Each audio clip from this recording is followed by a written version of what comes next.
You the king of New York. You the king of everywhere. Let me tell you something, bro. They fashion week, everything come down here, everything touch here.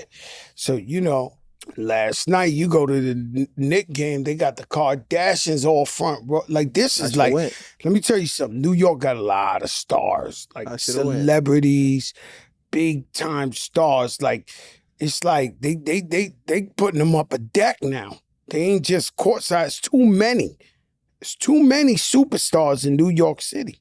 If you look at it, the Kardashians is there, the Bad Bunnies is there, the Cardi B's, the Stephons, the this one, that one, the Sopranos, the Tina Fey's, the this. It's just too many stars in New York City. Now, if we were somewhere else in the B market or C market, that shit open all day. The courtside is open. This is a hard ticket to get. Hard to get a ticket. Hard to get a ticket. I heard that. What was the most expensive ticket for the game? What, 500,000? Something like that? 130,000? I don't know. It was 54,000 to seat the game I went. I was tempted to sell it. 150 or something like that. I would have never caught a ticket again. You know that shit was 54,000 a seat. That's crazy. I would never do that. I ain't gonna lie to you. What? I ain't paying 54 a ticket. Why not? Huh? Why not? Well, I've done it. I can do a lot with 50 grand. Yeah, but Yeah. New York Knicks, a Knicks floor seat experience is like a bucket list of life that, you can cross that off. I kind of did it for free, so I'll take it. Yeah. I mean, That's why I would never pay for the ticket. I need it free. Let me tell you something, man. I've paid that much, even more for boxing matches.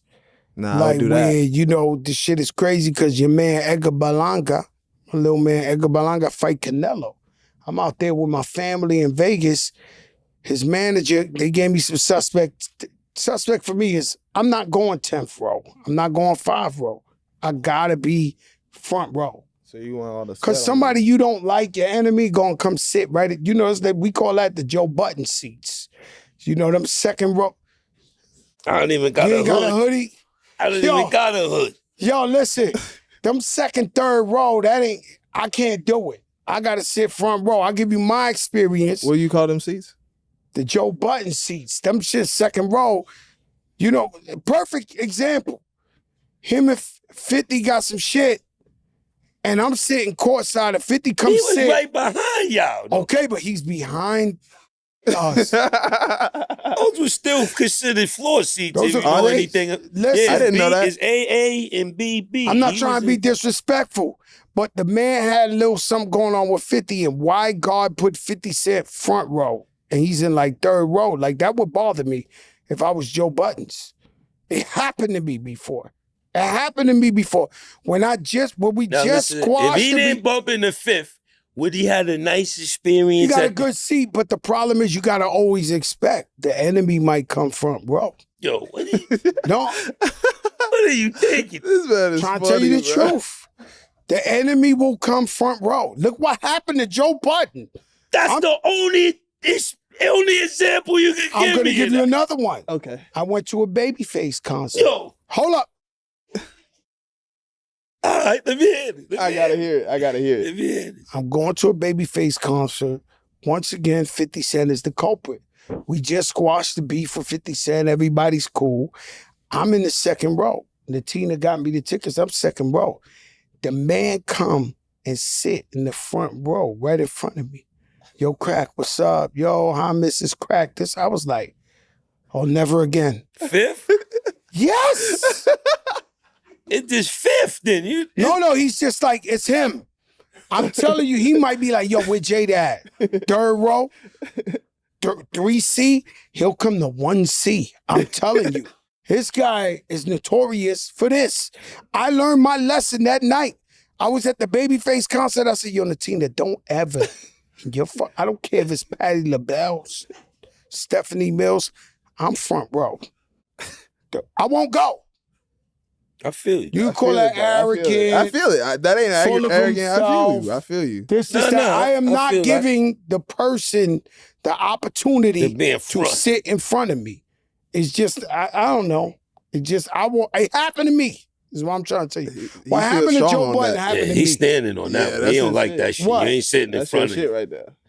I'll make sure I never invite. I went to the, let me tell you, I went to the Belanga fight.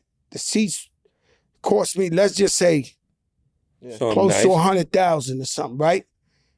But the problem was, you know, usually when you get them tickets, somebody sells them tickets.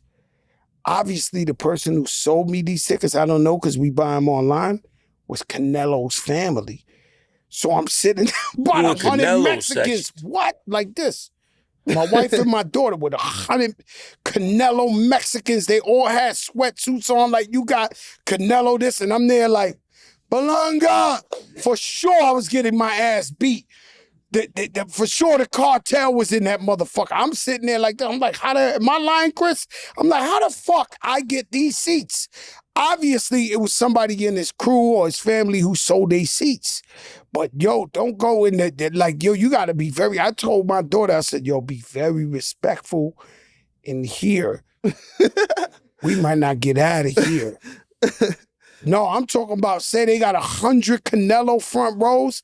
We're the 3 seats going for Belanga. We're surrounded. The wife is here, the distance. And I'm like, oh, we gonna get, thank God I wasn't with my friends because we'd have got pounded out. That wasn't a good look. I'm a big time Yankee fan. You know what I'm saying? And, you know, been watching you. You come up from Miami. What was it like playing in Miami versus New York City? I mean, at first, playing in Miami when I first got there was like playing in New York City because, like, I grew up in the Bahamas and Florida. So, like, you playing at home. So every game, I'm leaving like 50 tickets, 40. I at least got 15 friends in the stands.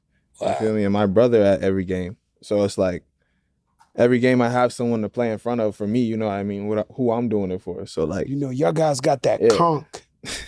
That conch. You eat that conch salad out there in the Bahamas. You don't eat conch? I don't eat it. My whole family eats it. Everybody, my mom, my wife, everybody. Playing yourself.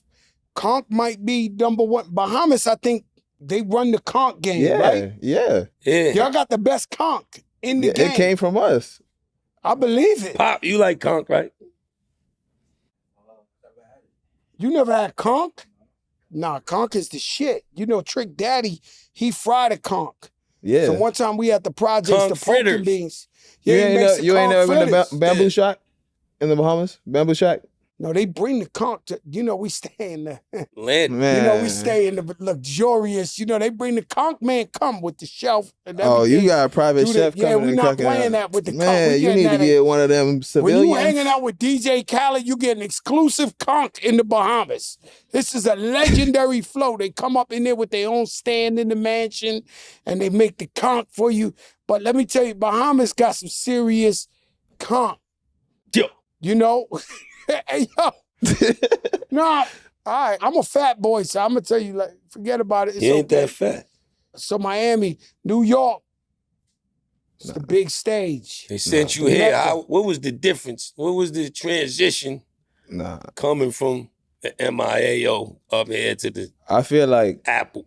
Going from the city to a different city wasn't really that much of a difference. It was more like driving in and you seeing that Yankee Stadium every time you come in. Yeah. Like, that's a different feeling. Like, you drive in, you see 10,000 fans already outside waiting. Yeah. And it's 2:00. The game at 7. Mm-hmm. Like, I ain't even get to work yet. Why you at my work before me? That's how much you feel they me? love And that's you in how the much city. like the love is. So it's like you get in there, like you step inside that building, bro, you just like, yeah, I gotta do it today. I can't not do it today. You know what I mean? Baseball got like different white fans. Like you got white fans. No, you make this a color thing. No, I'm just trying to tell you. Nah, he ain't listen, wrong. I'm telling you, they got different. Don't go messing with Cotton Eye. He's good in any upstate. If his car breaks down in upstate, the farmer's coming out for jazz. That's a fact. That's a fact. A different kind of fan. You're right. It's a different kind of fan. And am I correct or You're not? correct. 100%. Bro, what? It's already happened low key. Yeah. Like, I ain't gonna lie. I love this state. I went driving 4 hours away and came back just to go on a 4-hour drive, like on an off day. It was just like beautiful outside. It is. And like, bro, I was at a Subway. Like, didn't know where a gas station was at a Subway, chilling. And these people just was like, oh my God, you just. And I was like, bro, what? Like, I'm 3 hours away from the city. And so the thing that stands out the most to you and me is I feel like baseball is America's sport and the demographic is real older. It's older. And they never been able to find somebody that's so cool. What makes you say the demographic of It baseball is, though, old? brother. All Like, little listen, kids play baseball, crack. now, I understand that. What I'm trying to tell you is that if you look in the stands next Yankees game you go You're gonna to, see little kids and old people. but a lot more old people. But what I'm trying to Kids say at is school. he's bringing the cool of baseball. Facts. He got his He's chains swagging on, it, yeah. his swag. He making music. Like when I see him, I'm like, finally, look, you're the first baseball player in America that I ever went to a store, went shopping at the store in Washington Heights, and they showed me a picture of the Godspeed shirt. They was like, Jazz wore it yesterday. Look at Instagram. They ain't doing that with no other baseball players. He So got I mean, the he most, tapped he's in. swaggy. He got the most, he's very No, stylish. I gotta be tapped in. I mean, like for me, like this my culture. You feel me? Like where I come from, like yeah, I'm from the Bahamas, but I also grew up in Florida. So like where I come from is all about having that swag, having your own flow, like doing what you want to do. You feel me? Like that's how I grew up. And if you have that confidence, like ain't nobody can tell you what to do. You know what I mean? How was it in them digging in the crates days?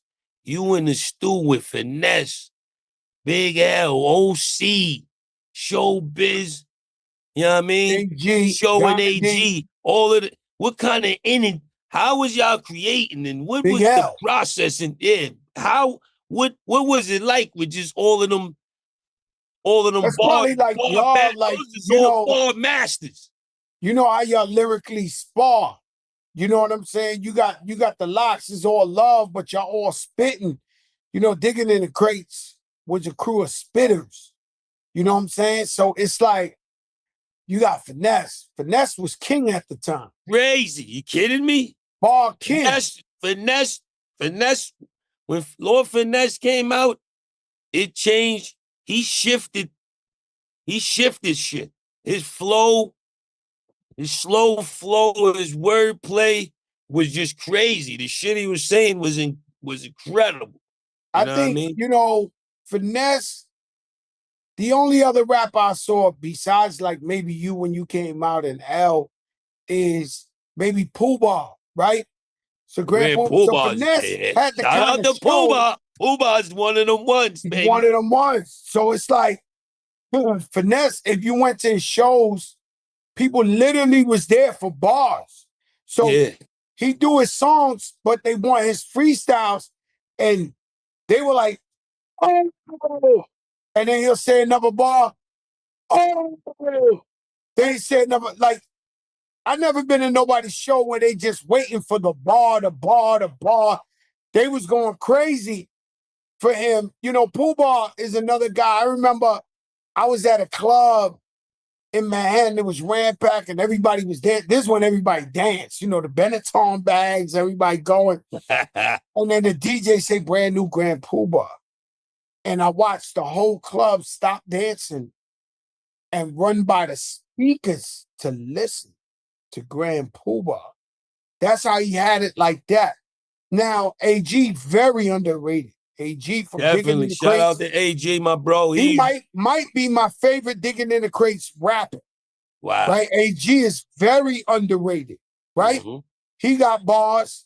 Then you got Diamond D, who's like, to me. Shout out to Diamond. I forgot to give my big bro the ultimate flowers. Diamond set crazy, this whole dog. thing off. Kidding me?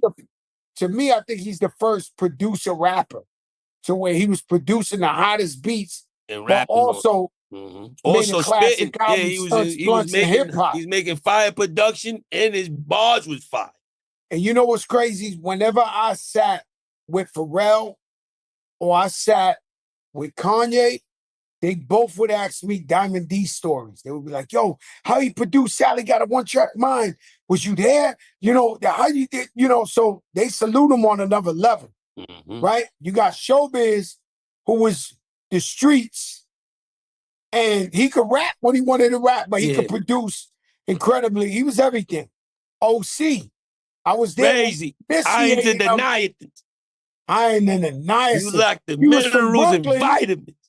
He was in Brooklyn, and I was there when we they came to me and it was like, yo, we thinking about OC. I was like, yo, we need that guy on the team. That guy's spitting crazy. Shout out to Buck Wild with his production.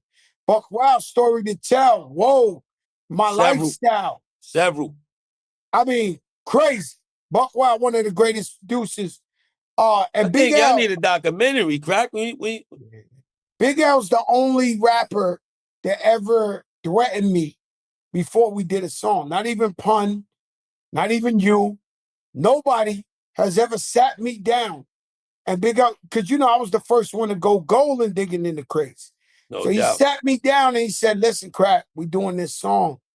I'm going to destroy you on this song. I'm going to take all your fans. All your fans are going to be mine. You just sold 500,000. I need them. We was in D&D studio. He sat me down and talked this shit crazy. Then that's when we made the song The Enemy that Primo produced. Mm-hmm. So I had to step them bars up. It's actually my favorite rhyme I ever said in my life. Enough's enough. Federal Rouse trying to set me up. Put me in cuffs and crush what I lust into dust. Plus, they want a brother soul, but they know Big Joey Crack and never rat a cat. I had to be on my A game with Big L because he sat there and watched me write the rhyme in his face, threatened me. It was so crazy, but I love that song. And shout out to the DITC because there is no Fat Joe without digging in the crates. And so and also I feel like I was the wackest one. If we keeping it a buck, they were so good that I wasn't as good as them. That's it. That's just the bottom line. Over the years, I stepped up my still had lyrics. something. You still here, still, you know what I mean? You had something in you that make you want to keep going and turn into an iconic star such as you are. So that I think being in them rooms and being in them studios and them environments, they engage something in you for a longer, you know what I mean? Your longevity in the game. To be here now from FloJo is impeccable, though. I don't care what's going on. There's still dudes like you, Buster, LL, that still be getting money, still active, still relevant from the FloJo single to now. Somebody, they owe you shit. You know what I mean? Yeah. I want to switch it up and give it's a big week of birthdays. You know what I mean? B.I.G's birthday. We had to give a shout out to my brother B.I. Happy birthday to Biggie. It was also Havoc's birthday, Buster's birthday. You know what I mean? Man, I didn't know it was Havoc's birthday. Shout out to Havoc. He came to my mother's funeral. I thought that was really, really, even though we kept it small and tight, I thought that was really, really beautiful of him. To have my camaraderie my comrade just show up. You talking Buster, Biggie went to the same high school. You talking Havoc. Just a week ago, we was talking about they had the greatest album in history. So these 3 birthdays back to back. B.I.G. is my man. I love Biggie. Shout out to Miss Wallace. Definitely. She recently passed. Rest in peace to Mama Wallace. I felt like, I don't know if I'm weird, but I felt like she was the mother of hip-hop. Yeah. It seemed like she's everybody's mother, yeah. That's a fact. Yeah, right? she feel like the mother of hip-hop. And I'm like, and so and shout out to Feeny Shakur, she died a couple of years ago. It's always gonna be Big and Pop. There's nothing, that's the standard. That's the bar. That's the standard. Yeah. And they both are powerful women. But shout out to Havoc, man. Shout out to Buster. Shout out to B.I.G. I mean, these guys mean so much to me. You know what I mean? I believe that if I'm on my deathbed and there's one request, it's gonna be that music. It's gonna be that music. I gotta hear the music. I'm my whole genetics. If they go into your DNA, your blood work, your bones, everything. It's about music. Connected to the music. Yeah, it's like I gotta hear music at every time of the day, whether it's on the plane, whether it's in the car, whether it's working out, whether it's It soothed the savage beast music. We needed to soothe us to keep us balanced, keep us under control. You know what I mean? Yeah, you got that Michael Jackson shirt on, man. What MJ? You know, I tried to explain to my driver the other day. I threw some MJ on, and he's a young Dominican kid. And I was like, yo, you know Michael Jackson? And he was like, yeah, I know him, but he said he got to this country when Michael died. And That's when he arrived here when Mike died. Yeah. So Oh, he's shit, like, he missed the world. He missed the moonwalk. he missed the Motown 25th anniversary. Like, so I'm sitting there and I'm like, so how you know? He said, when I came, he died, and everybody was telling him, this is the greatest of all. This is the greatest. Then he started listening to his music, like, wow.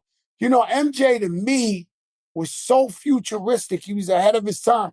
And everything they argued with him for, you know, they doing it now. You know, Botox, this, that, everything he ever did.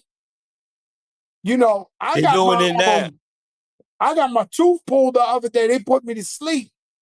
So I'm telling Remy, yo, my dentist put me to sleep. She was like, yo, when they put you to sleep, that's the best sleep in the world. Yo, how we get that? I said, yo, Rem. No. I said, yo, Rem. Rem. I said, yo, Rem. You better Remy. Yo, Rem. That's that propofol. You don't want that. I try to tell her, yo, Rem, you don't want that type of shit. That's how MJ died. Yeah, don't fucking with the. Could you imagine the propofol? How they turned around and had him on anesthesia every night to go to sleep? That ain't the thing to do. Shout out to MJ, man. Everybody want they just do. Shout out to Cleveland, man. My brothers Bone Thugs and Harmony. One day I'm gonna get up in here and talk some Bone Thugs and Harmony stories. Those guys, biggest in the game, 30 million sold.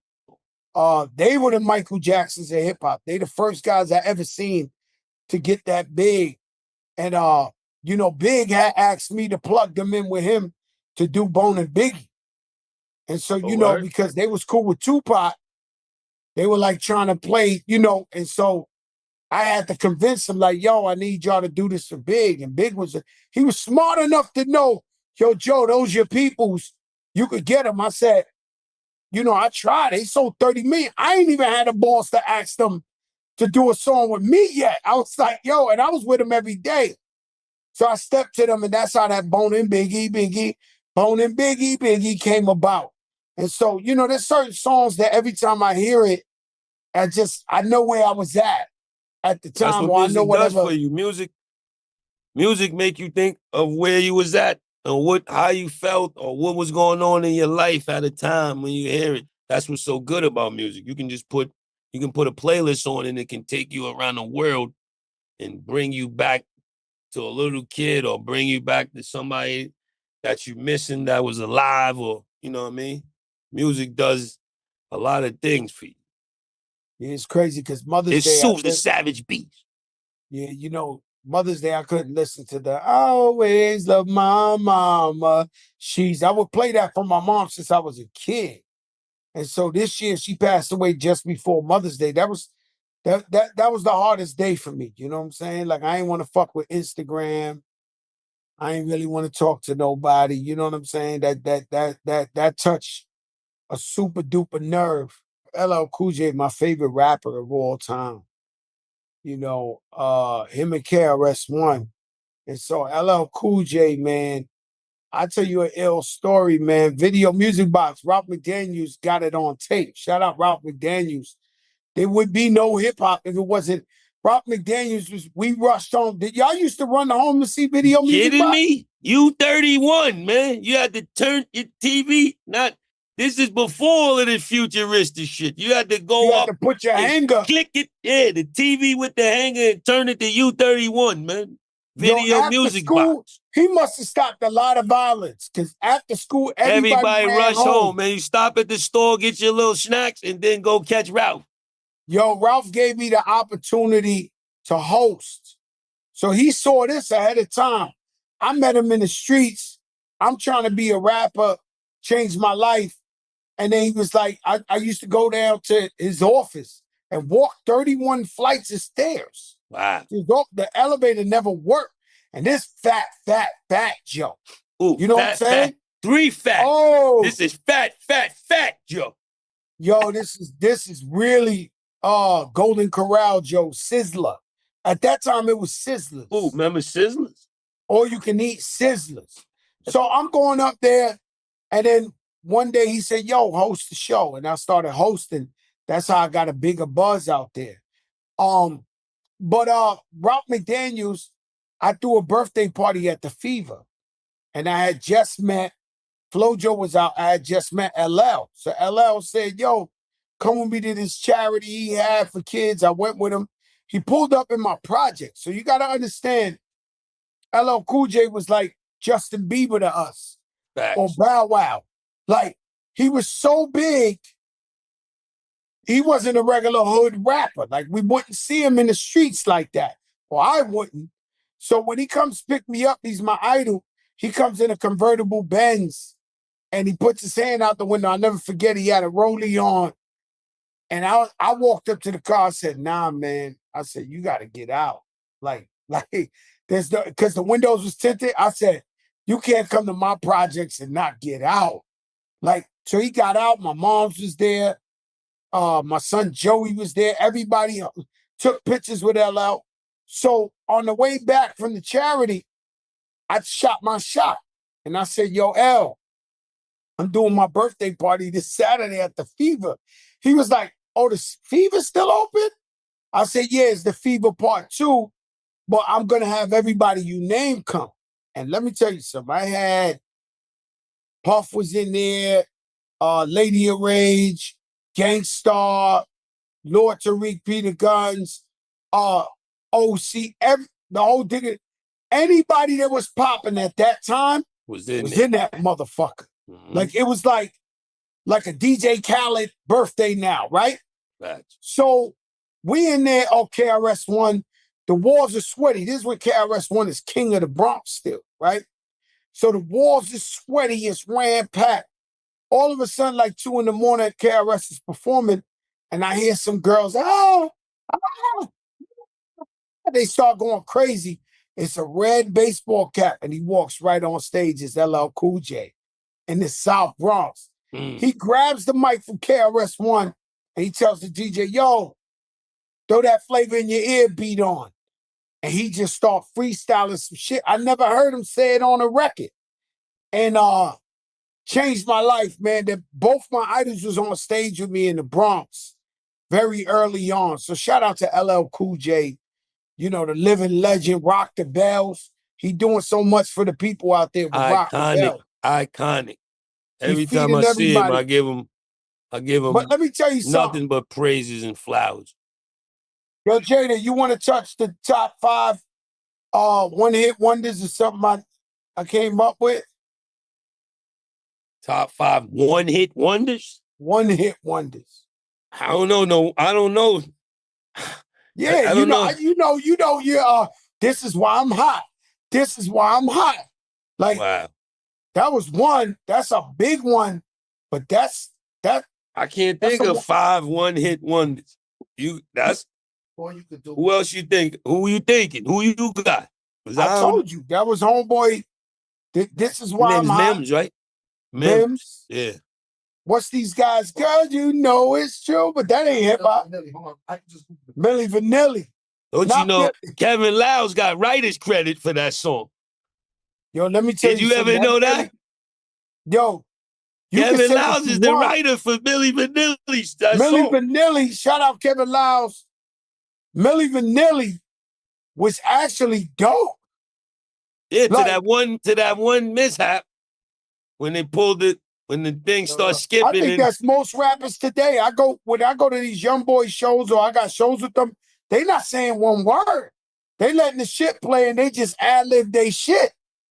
That goes back to craftsmanship, man. You gotta learn your music. You gotta learn how to rhyme over the TV track. You gotta learn your song. You gotta try to sound like the record. Vanilla Ice, Ice, Ice Baby. Vanilla Ice had more than one though, right? But Ice Baby's the one. No, sir. Ice Baby was his biggest song ever for a one-hit one. He might be the historian of one-hit wonders. Yo, he lived on Star Island off of one song. This guy was superior, caked up. Ice Baby. You know, when you get a white boy to get one to go, that's crazy. I would say Bubba Sparks got more than one. Nah. Don't put my man Bubba in there. Bubba ain't one of them. You know who's one of them? I got 5 on it. Hell no. But the Loonies ain't no one-hit wonder. Crack, you crazy? What's the next hit? They got shit.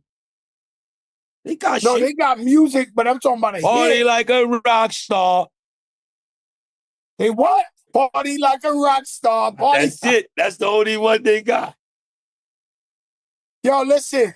To be a one-hit wonder is the biggest blessing in the world. You know how many millions of people wish they could have had one hit? They never was able to walk the red carpet. Get the right one. You only need one. Shit. You only need one. Now, if you got 2 or 3, you straight. If you got a whole catalog. You see my man? Panda. Oh, yo, Panda is the one hit. Yo, he sold 10 million on that, right? Maybe more. He made a shitload of money off that song. Yo, man. You know they called him Jerkion then on the plane. Yo, that's it. That's it, James. James. Yo, the Panda. You know what's crazy? Is I seen him in Dubai in the airport that day. The same fucking day. He seemed so normal. I'm like, yo, what's up, man? Panda, this. Yo. And the next thing I know, when I arrive in the States, Jerkion did on the plane. Yo. Nigga was tumbling dice. What's that shit? Yo, this shit crazy out here. Yo, it's so... The king of this podcast shit to me is my brother Noriega, Left Rack Zone. When I tell you I don't drink, and any show I got in Miami, his Puerto Rican cousins come. And no, listen. You know Nori half black, half Puerto Rican, but the Puerto Ricans come. My man Vic. Let me explain something to you. They literally stepchild me and take over my section, grab the bottles and be like, yo, you ain't drinking this. They know I don't drink. They just house my shit. It's 30 of them and I'm performing live, sitting on the corner. If I'm lucky to have this inch of the couch to myself, I love them. They come, but they just come and take over my shit. Like, yo, Fat, move, you know. They start grabbing the champagne, the Ace of Spades and all. Drink, he don't care this. I'm like, the entourage shit, is the entourage ever gonna be dead? Like the entourage, you're gonna need some people to travel. You need some people to travel with you. The people that travel in the entourage, it ain't fun going to a festival or going somewhere with 4 or 5 people. But back in the days, D-Block come with 40, 50. Fat Joe, Terror Squad come 40, 50. Is the entourage days over? Or are we fooling ourselves? Because every time we show up, game, everybody, look, I think it's a thing. When you first get in, you feel, I'm bringing the whole block. When you start seeing how it go, I'm just, the hatchet comes out. You're paying for bills, you're doing dumb shit, you start asking them off. Nowadays, my circle's so small, it's a period. Only God can fit in it. I've been trying to find the cast. I've been trying to find the realest shit you said on I've any been trying to find the passcode to get in my own circle. So small, you forgot the passcode. I forgot the pass. I still ain't get the privilege of the pass. It's only God in the period. Yo. Like, I can't fuck with these people. Circle so small is only enough room for God. Period. Only God is in there. I've been trying to crack the passcode. So I can hop up in that shit. That's how small that shit is. Now, we can end it with this, right, B? Because we talking about some real shit, right? We grew up, I'm not putting you in this, but you could chime in, right? But I grew up so poor Yeah, in the summer we had no AC. We would sleep on the floor because it's cooler down there. You know, I wipe my ass with newspaper. Any type of poor shit you ever been involved with, I've been in that. Right? But what I'm saying, The Jada, Lord is my shepherd. Good Lord is, yo, Jada, no hoodie, huh? But listen, what I'm trying to set him up, right? When they call you the greatest storyteller, you got to just put yourself in the scene of the crime. Over the years, I worked my way out of that bum shit. Over the years, I did whatever I could to come up out of it and teach myself ways to, raise our kids. You got 2 kids, just graduated college. You had to teach yourself to get up out of that mentality. What I realized yesterday thinking to myself is, I don't have time for nobody else that ain't do the work on themselves to get out of that mentality.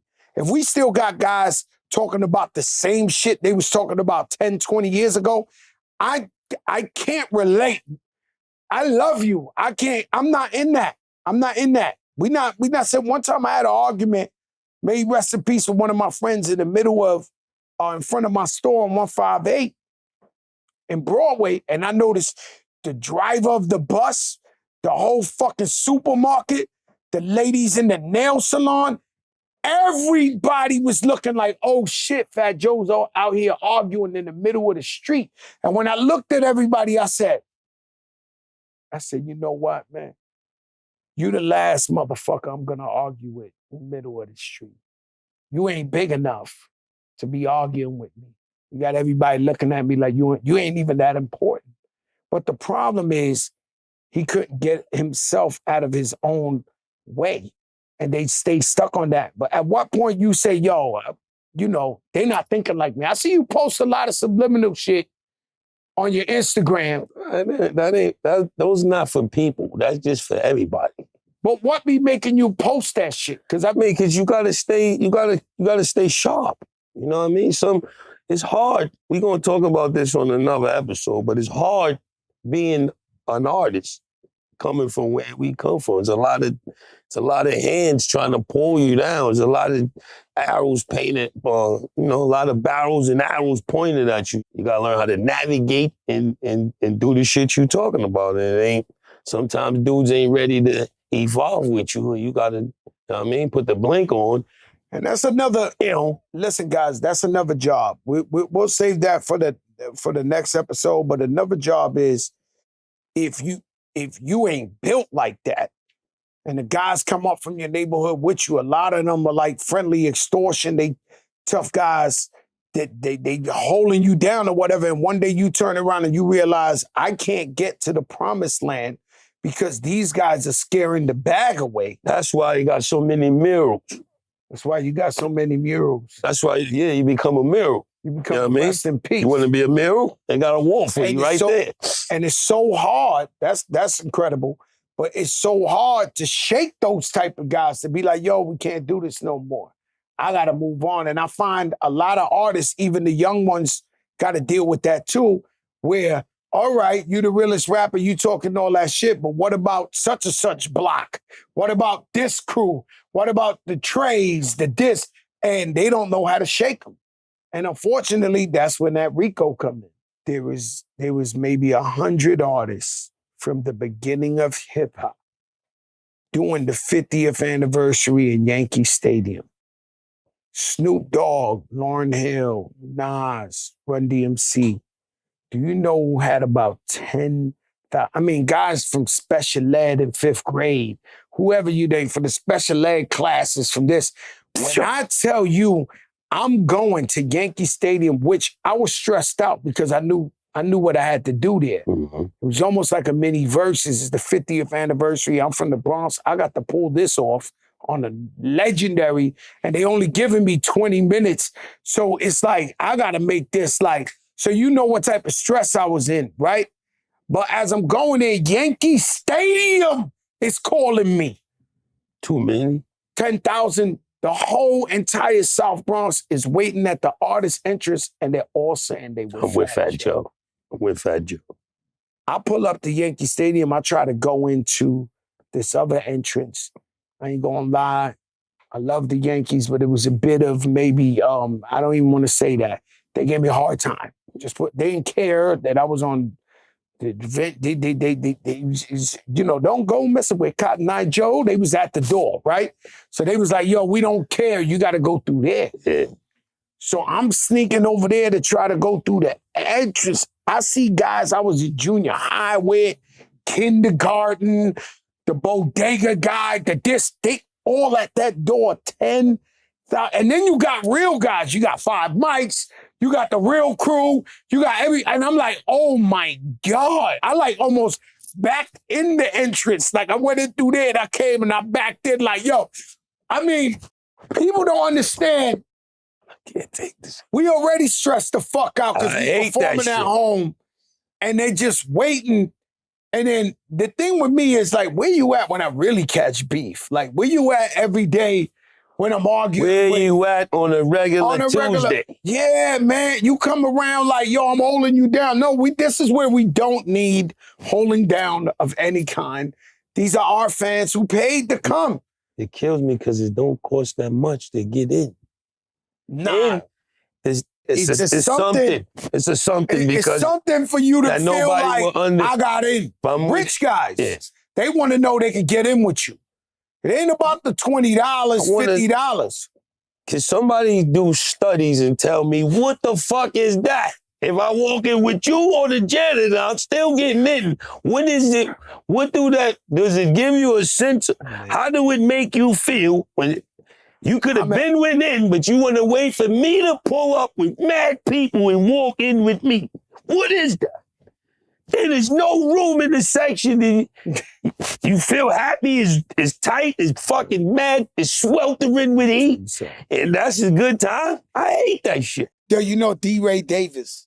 D-Ray, it's my guy. Shout out to D-Ray. He posted a video of him and Coach. It said it's the first time in 12 years he been in Coach. He feel like he got flued out or something. Like, what do you feel about flying Coach? Spirit, JetBlue? Nah. I ain't really hopping on the Spirit. I hop on the JetBlue. I hop on the Coach for a short flight. You do it? A quick one, yeah.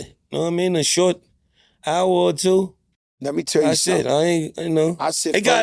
I'd rather go JetBlue than a Coach. 31E. When I get a JetBlue, I stay right in the front, seat? Watch TV. I watch a few Law and Orders, I'm there.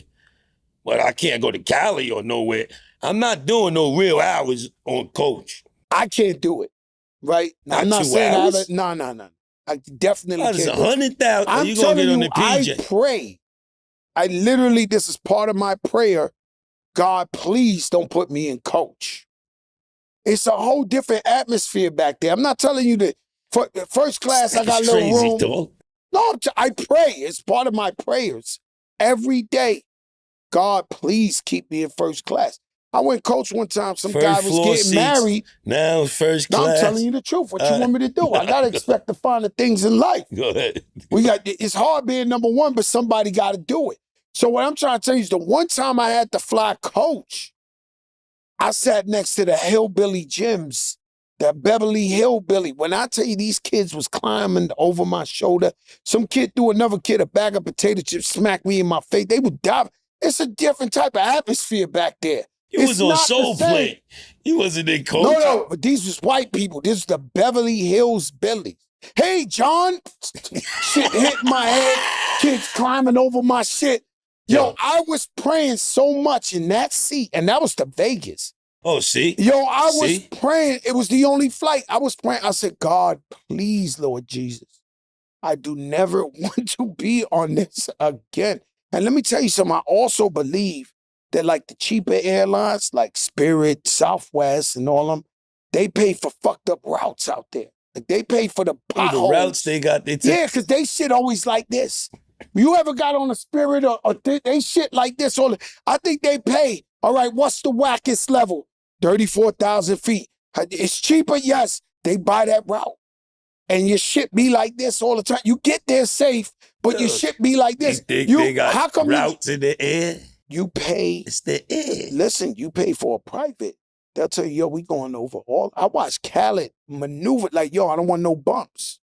I want you to be like, yes, sir, don't worry. We're going to go to the west, to the right. There's no weather in 47,000. Like, you pay for that air.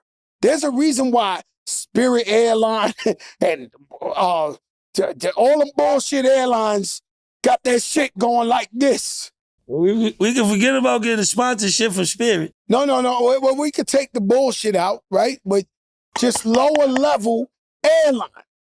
Yeah. All right. I like that. Listen, shout out to Morgan State University. My daughter just graduated. God bless you, know what I Jada. mean? Let's talk positive. My daughter graduated yesterday from Morgan State University.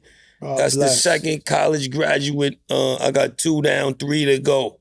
But they got to do something about these graduations. They have them on the field. They too hot. My mom's had to go inside and get some AC. Nah, it's crazy. Yeah, there's other ladies passed out. It's fired. There's ambulances coming. It's too hot for the grandmothers and all that. Yeah, I agree. And shout out to the alumni and all that. It's mad speeches. Why they want to do all these speeches in the middle of the damn hot sun? Why they can't do that the day before? You know what I mean? Just call the names, give out the summa cum laudes and magna laudes, whatever the smart kids is, and get that shit over with. We gotta do a union that make college graduations shorter. They too long. The elder ladies is having heat strokes and all that. Of course, everybody want to see their kid graduate, but they want to see their moms and pops pass out, go make to the it back hospital. home too. Yeah, also. So my next ones, I figured it out though. I'm going 3 hours late. Call me when they start calling the names. When they get to about E, I'll get out the car at about E. Then I'll catch my kids when they get to our last name. Because this shit is ridiculous. No. Shout out to Morgan State, everybody that graduating this week and, you know what I mean, in the coming days. Everybody graduates. Shout out to Morgan State. Shout out to Lehman. They gave me a doctorate last year. And I know what you're talking about. It was hot as hell out there. Well, they gotta acknowledge the God. I do mad shit. I know, but it ain't something. I want one. Syracuse. I take Lehman. I take Bronx Community.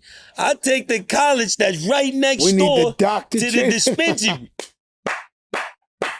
Give me anything. God damn it. He wants a doctorate, guys. Yeah. You know, we gotta talk for you to Don Poole. Don Poole got a doctorate in Atlanta. I think listen, I didn't even know what it was. Okay, y'all want to know the truth. Ruben Diaz Jr. said, yo, I want you to come to the college to talk to the kids. That's I didn't even know I was getting a doctorate. Ruben Diaz is your guy. He is my guy. That's your guy. And so I show up and they start explaining to me how special it is that I got a doctorate, that I got a and I didn't even know. They were breaking it down to me and I was like, oh, so I'm getting something. I didn't even know I was getting something. I thought I was just there to talk to some students. Congratulations, hallelujah, whatever the case may be. And so they gave me the doctorate. That's because you that dude, man. I got to put your name in the raffle, but let me tell you something. Put my name in the raffle for a doctorate. They want to know, if you want to know why the dynamic, the energy is so legendary on this set, I was trying to think. I said, damn, man, why is this podcast so good? And I said, I relate back to, let me tell you something. I'm going to tell you something. All right? Y'all don't want to hear me talk this shit. I'm going to tell you something, Jada. They did the 50 best dressed rappers and Fat Joe wasn't mentioned. And if I mention to you some of these things. He never mentioned. All right, I hate the fucking list, man. But you know how much money I spent on couture? Like, this shit is going. Yo, this is a fucking crime. You're going to rate the top 50th dressed rappers and Fat Joe is not. You know why? Your shit y'all been having these guys dizzy. You don't got enough porcupine shirts and enough. I ain't got a piano on my back. You don't got this. Nah, don't do that. Yo, you don't got enough. You don't got enough like shingles. You need shit hanging off. You need shit. I mean, like, we take this shit serious. Shit on. That's that dope boy shit we rock. But they don't put, that don't make the list. What I'm trying to tell you, if we don't brag about ourselves in real life, don't think when you die they're gonna talk about you because we done. So they in The our only thing that faces. counts when you die is what You they talk thought about of the you. doctorate. You deserve a doctorate. You deserve a street in They ain't gonna Yonkers. never give me one, though. Jadakiss Street. You deserve all of that. Why we gotta die to get it? And guess what? If I'm alive and they won't give it up, I'ma take we it. gotta say the shit. We gotta be like, yo, we're #1 in the country. It is what it is. Go Google the Apple, because we are. Right? I'm being honest with you. What you want me to do? Yeah, we need 800 more episodes. This ain't some shit fly by night. We the new kids on the block. We get some attention. But yeah, we need 300 more episodes so we can really talk our shit. You know, yesterday I'm with Nori. He throw one in. Yo, the glizzy eater. Did this on him. All right, Nori, you know, he the godfather of this shit. You know what I'm saying? Drink champs. You know, we salute everybody doing their thing, but we gotta talk about our wins, Kiss, because I'm looking at it myself. They're not trying to big us up for what we do in anything. They're not gonna big us up. We gotta take our spot humbly. You know what I'm saying? This week in hip hop history. But man, hold up.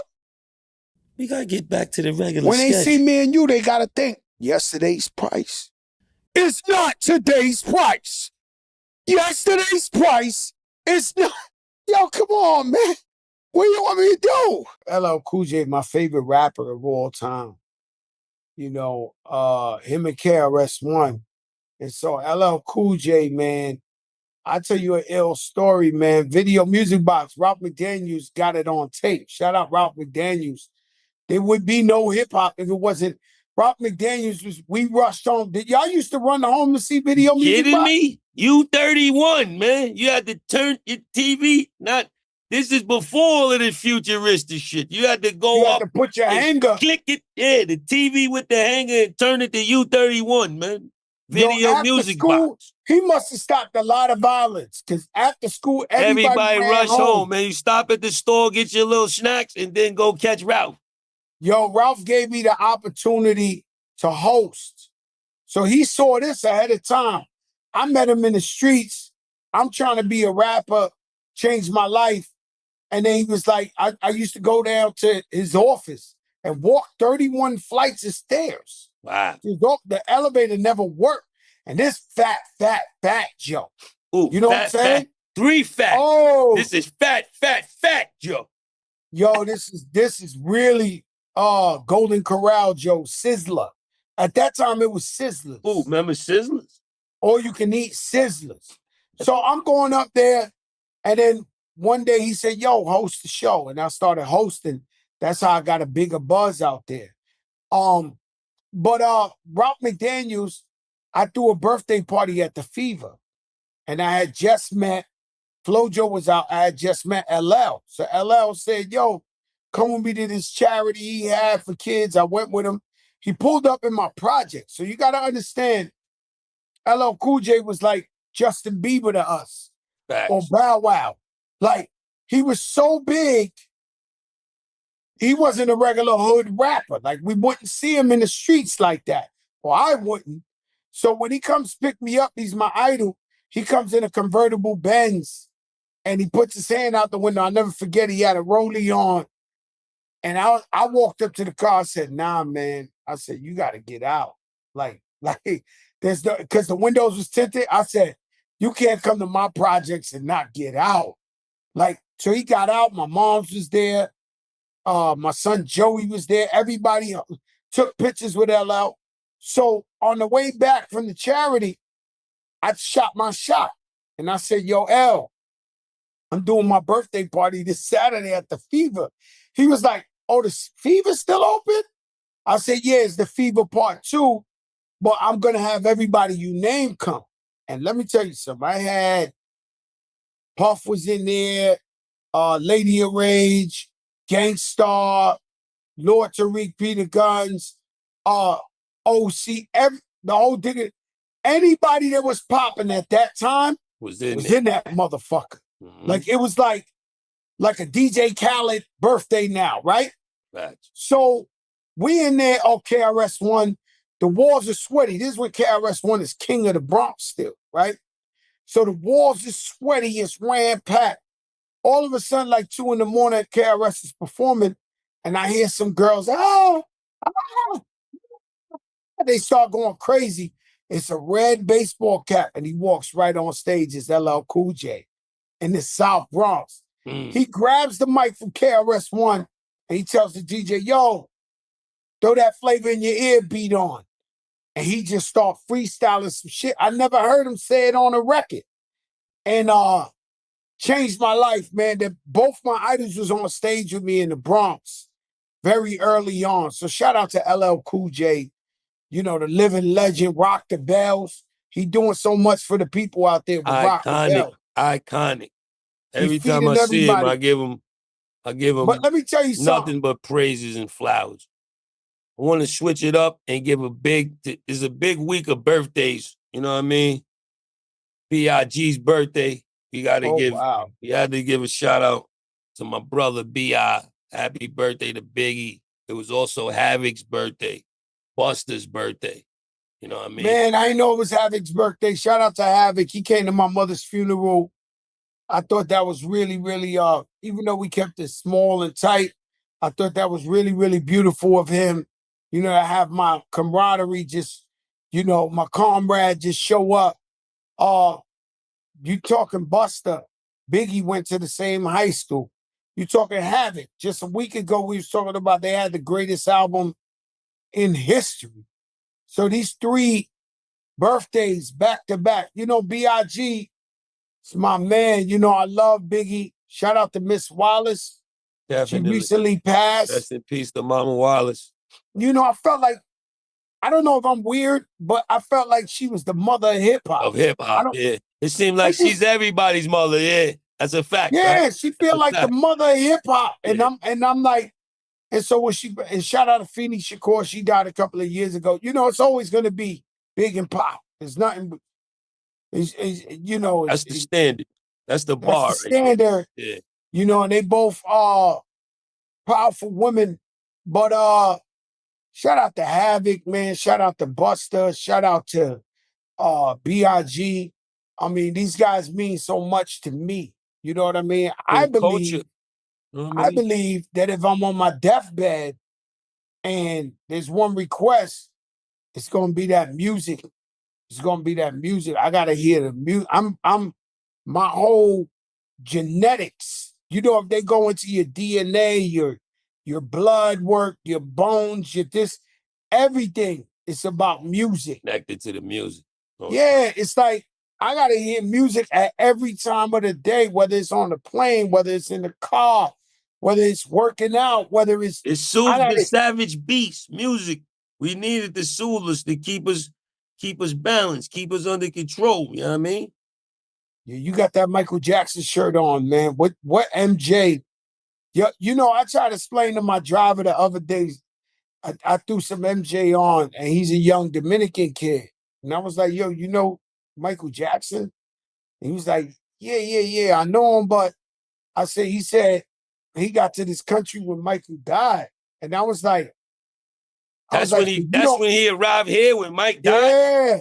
So he's like, he missed the world. He missed the moonwalk. he missed the Motown 25th anniversary. Like, so I'm sitting there and I'm like, so how you know? He said, when I came, he died, and everybody was telling him, this is the greatest of all. This is the greatest. Then he started listening to his music like, wow. You know, MJ to me was so futuristic. He was ahead of his time. And everything they argued with him for, you know, they doing it now. You know, Botox, this, that, everything he ever did, you know, I got my tooth pulled the other day. They put me to sleep. So I'm telling Remy, yo, my dentist put me to sleep. She was like, yo, when they put you to sleep, that's the best sleep in the world. Yo, how we get that? I said, yo, Rem. No. I said, yo, Rem. Rem. I said, yo, Rem. You better Remy. Yo, Rem. That's that propofol. You don't want that. I try to tell her, yo, Rem, you don't want that type of shit. That's how MJ died. Yeah, could you imagine the propofol? How They turn around and had him on anesthesia every night to go to sleep. That ain't the thing to do. Shout out to MJ, man.